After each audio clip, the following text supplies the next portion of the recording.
আসসালামু আলাইকুম এভরিওয়ান, আশা করি আপনারা সবাই ভালো আছেন। আমিও ভালো আছি। আমার ভিডিওতে আপনাদের সবাইকে স্বাগতম। দেখেন আমাদের গাছের পুঁইশাক এখানে কেটে ধুয়ে রাখা হয়েছে রান্নার জন্য।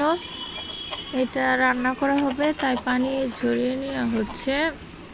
দেখেন কড়াইতে পেঁয়াজ, মরিচ, তেল দিয়ে নাড়াচাড়া করে নিচ্ছে। এটা ভালোভাবে ভেজে নেবে। ভেজে নেওয়ার পরে পুঁই শাকটা এর ভিতরে দিয়ে দেওয়া হবে। এটা লাল লাল করে আগে ভেজে নিচ্ছে। দেখেন এখন পুঁই শাকগুলো এখানে দিয়ে দেবে।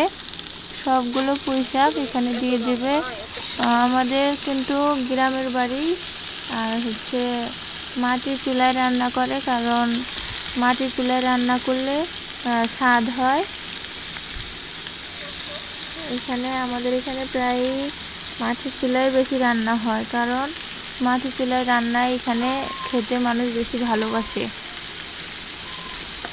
আর ব্যাকগ্রাউন্ড সবাই অত কিছু মনে করবেন না, কারণ চুলায় রান্না করতেছে তো, খড়ি দিয়ে জাল দিচ্ছে, এর জন্য এমন।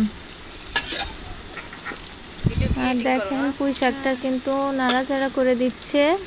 এটা ভালোভাবে সেদ্ধ করবে। আর এটা অর্গানিক পুঁই শাক, কোনো সার নাই।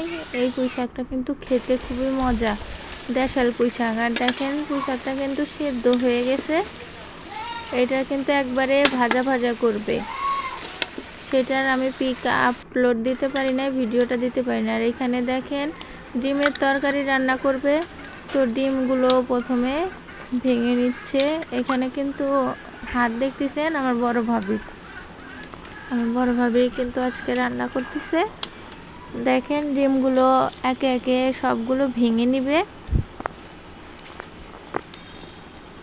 দেখতেই থাকেন ভিডিওটা, আপনারা সবাই শেষ পর্যন্ত দেখবেন এবং সাপোর্ট করবেন আমাকে, আমার চ্যানেল সাবস্ক্রাইব করবেন।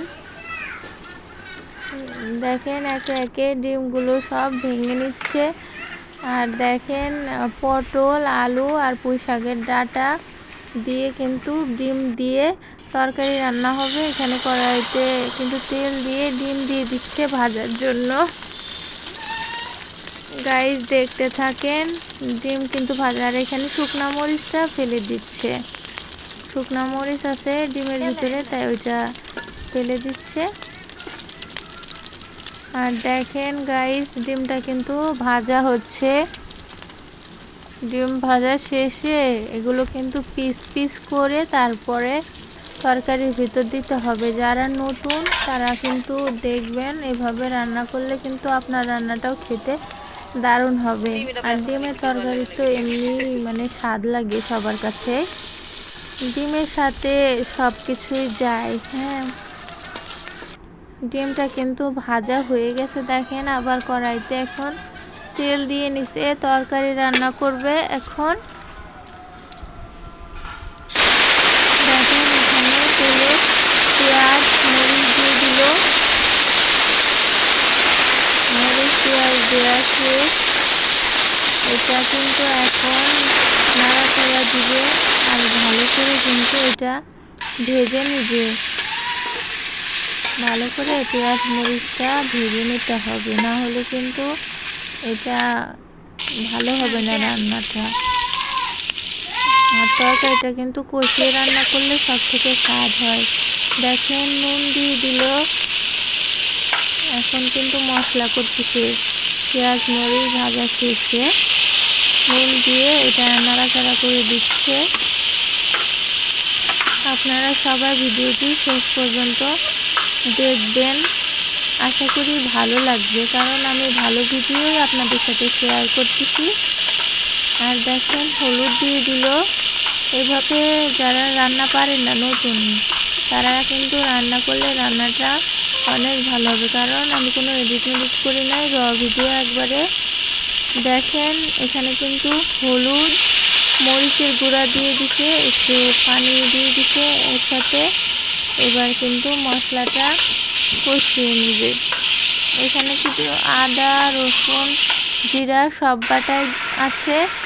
আর দেখেন মশলাটা কিন্তু কষানো শেষে এখানে পটল, আলু আর পুঁই শাক কেটে রাখা সবজিগুলো সব দিয়ে দিল এক এক করে।